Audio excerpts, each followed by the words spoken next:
Hi, wonderful people. Mr. Insane here. We have a special guest star reacting to this video today. Charlie Toohey. Come on, Charlie. Come in, Charlie. Would you like to have anything to say before the video starts? Oh, well, I know a lot about military, paramilitary, non-civilian affairs, tactical operations, tactical law enforcement, stuff like that. So, we're just going to jump right into it. I'm probably going to have a few things to say about this. Probably not. I really like this General Discharge guy. He's really good. I really love his channel. So, if you're watching General Discharge, I just want you to know that I'm giving a big shout out to you. So, anything you want to say? Thanks for the kind words, and let's get into it. U.S. military units are broken down into 3 different tiers. Tiers 1, 2, and 3. Tier 3 units, also known as white elements, consist of entities such as the U.S. Army's 82nd and 101st Airborne Divisions, Marine Corps Recon Battalions, Navy Riverines, Air Force 142nd Fighter Wing, etc. Tier 2 units, also known as gray elements, consist of entities such as the Navy SEALs, Navy SWCS, Marine Raiders, Air Force Combat Controllers, PJs, Army Rangers, Army Special Forces, Night Stalkers, etc. Tier 1 units, also known as black elements, consist of Delta Force, DevGru, 24th Special Tactics Squadron, Intelligence Support Activity, and the Regimental Reconnaissance Company. But what makes these units different? Why the different tiers? What's the difference between a Tier 1 and Tier 2 unit? We're here to answer those questions. If you want to know more about the 3 different tiers of the United States military, sit back, relax, and enjoy the video. You know what? I can't shut up. I'm going to keep talking about it. You can talk. Okay, let's see. You can talk too.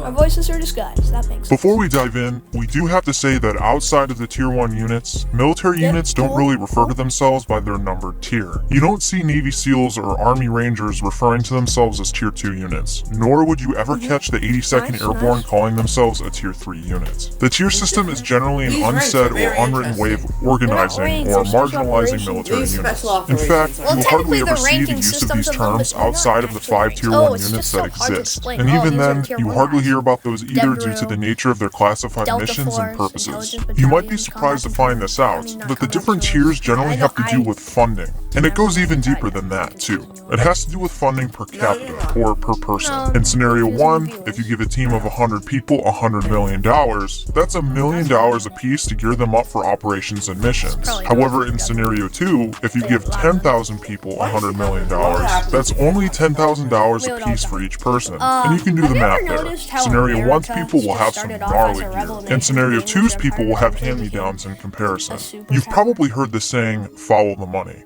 Following the money works the same way in the military. Tier 1 units get the most money, which in turn gets them the best gear, resources, and the best people to work in the units. While funding may be the main difference between the tiers, another difference is the level of skills and training. A Tier 1 operator is going to be more trained up and capable of doing a lot more than someone from a Tier 3 unit.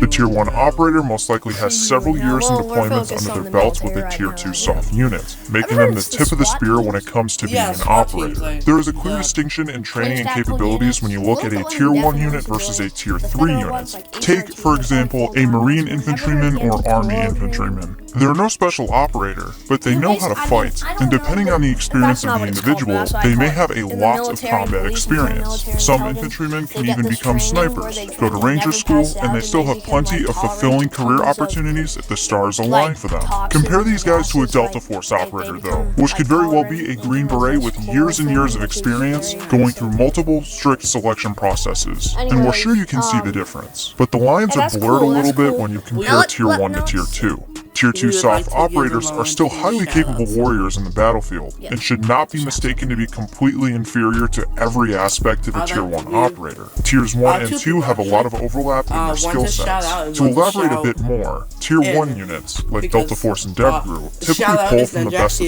the Tier 2 units, such as the Green Berets, Rangers, and SEALs. While it can be argued that Tier 1 units are more capable and equipped than Tier 2 units, they can't just be boiled down to being better. They have a more intense one's mission set, they have different objectives, and they serve different purposes. So, a quick recap before we move on. Tier 1 units compose of the best of the Tier 2 units. Tier 2 units consist of soft operators from the typical soft units, and then Tier 3 units are considered as large and conventional warfare units. Now that you have a basic grasp and understanding of the 3 tiers, you're probably asking, do you have to move up the tier system? Do you have to go from Tier 3 to Tier 2 to Tier 1? Not really. You could very well find yourself in a Tier 3 unit, try out for a soft force, and be in a Tier 2 unit, and then further down your career, find yourself in a Tier 1 unit. You could join off the bat into a Tier 2 unit and make your way into a Tier 1 unit, or you could jump from a Tier 3 unit into a Tier 1 unit. Delta Force has been known to take personnel from conventional forces on rare occasions. As a matter of rule, however, you typically need extensive experience in a Tier 2 soft unit before you're able to try out or be recruited into a Tier 1 unit. You really only see people getting recruited straight into a Tier 1 unit in the movies, so don't think that SEAL Team 6 is going to come knocking on your door because you're interested.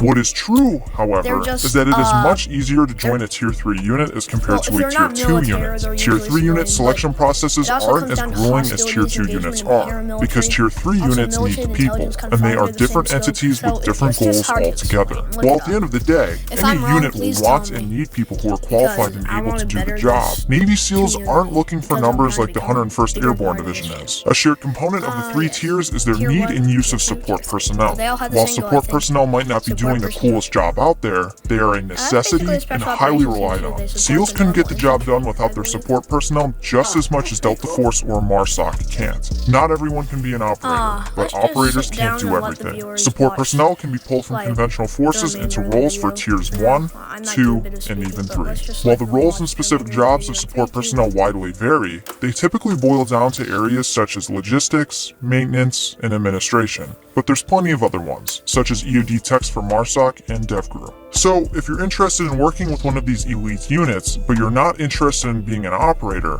there's a role you can play. Operators aren't any better than their support personnel.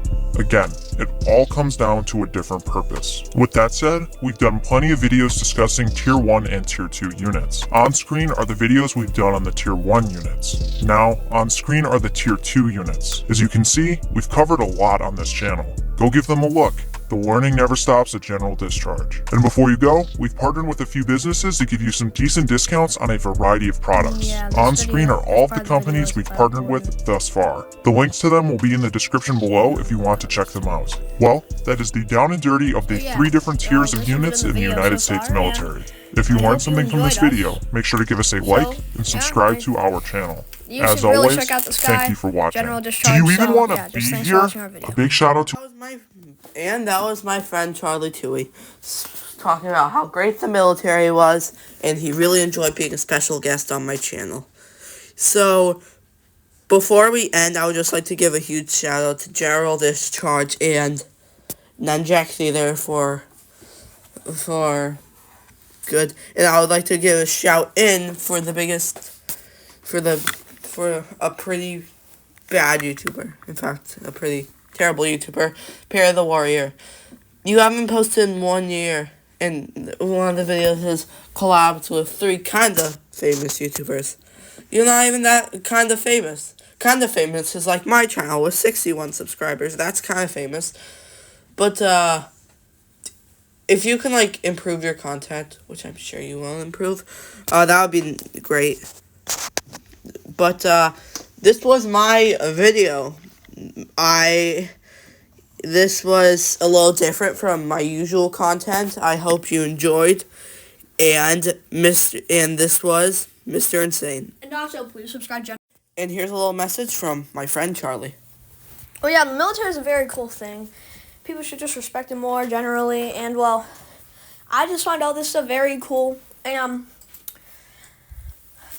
Perry the Warrior, just try to better your content, please, just for the sake of this. If you're watching, we're not trying to be mean. It's pretty horrific. I'm not trying to be mean. Anyways, please subscribe to Nunjack Theaters and General Discharge. Shout out